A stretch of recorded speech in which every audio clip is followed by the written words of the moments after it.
सूत जी बोले, हे ऋषियों, जिसने पहले समय में इस व्रत को किया था उसका इतिहास कहता हूँ, ध्यान से सुनो। सुंदर काशीपुरी नगरी में एक अत्यंत निर्धन ब्राह्मण रहता था। भूख प्यास से परेशान वो धरती पर घूमता रहता था। ब्राह्मणों से प्रेम करने वाले भगवान ने एक दिन ब्राह्मण का वेश धारण कर उसके पास जाकर पूछा, हे विप्र, नित्य दुखी होकर तुम पृथ्वी पर क्यों घूमते हो?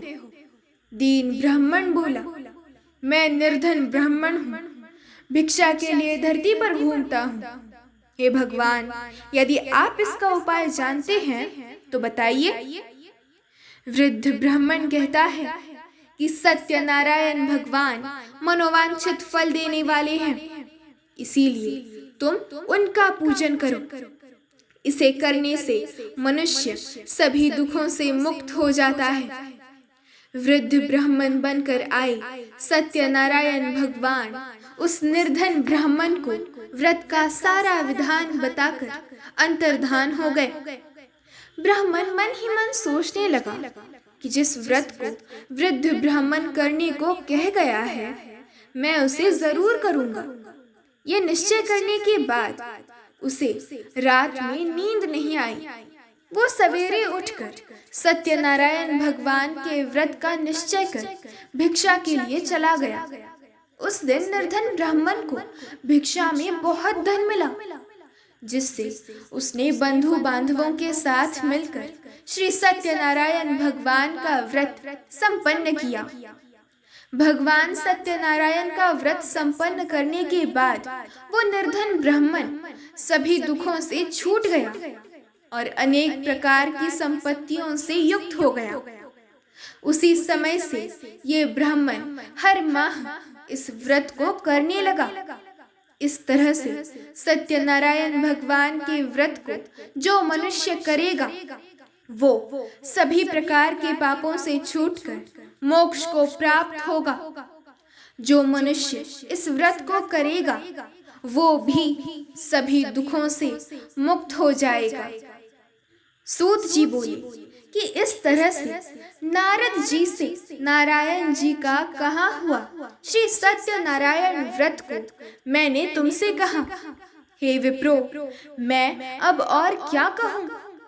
ऋषि बोले, हे मुनिवर, संसार में उस विप्र से सुनकर और किस किस ने व्रत को किया, हम सब इस बात को सुनना चाहते हैं।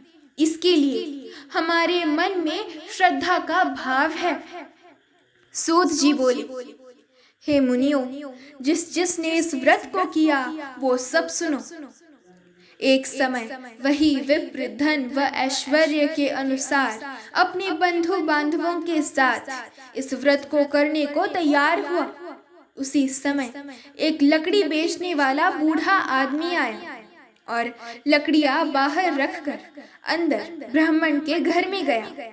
प्यास से दुखी वो लकड़हारा उनको व्रत करते देख विप्र को नमस्कार कर पूछने लगा कि आप ये क्या कर रहे हैं तथा इसे करने से क्या फल मिलेगा, कृपया मुझे भी बताएं। ब्राह्मण ने कहा कि सब मनोकामनाओं को पूरा करने वाला ये सत्यनारायण भगवान का व्रत है। इनकी कृपा से ही मेरे घर में धन धान्य आदि की वृद्धि हुई है। विप्र से सत्यनारायण व्रत के बारे में जानकर लकड़हारा बहुत प्रसन्न हुआ। चरणामृत लेकर व प्रसाद खाने के बाद वो अपने घर गया। लकड़हारे ने अपने मन में संकल्प किया कि आज लकड़ी बेचने से जो धन मिलेगा उसी से श्री सत्यनारायण भगवान का उत्तम व्रत करूंगा। मन में इस विचार को ले बूढ़ा आदमी सिर पर लकड़ियां रख उस नगर में बेचने गया जहां धनी लोग ज्यादा रहते थे। उस नगर में उसे अपनी लकड़ियों का दाम पहले से 4 गुना अधिक मिला। बूढ़ा प्रसन्नता के साथ दाम लेकर केले, शक्कर, घी, दूध, दही और गेहूं का आटा ले और श्री सत्यनारायण भगवान के व्रत की अन्य सामग्रियां लेकर अपने घर गया। वहां उसने अपने बंधु बांधवों को बुलाकर विधि विधान से सत्यनारायण भगवान का पूजन और व्रत किया। इस व्रत के प्रभाव से वो बूढ़ा लकड़हारा धन पुत्र आदि से युक्त होकर संसार के समस्त सुख भोग अंतकाल में बैकुंठ धाम चला गया। इति श्री सत्यनारायण व्रत कथा का द्वितीय अध्याय संपूर्ण। जय श्री कृष्ण।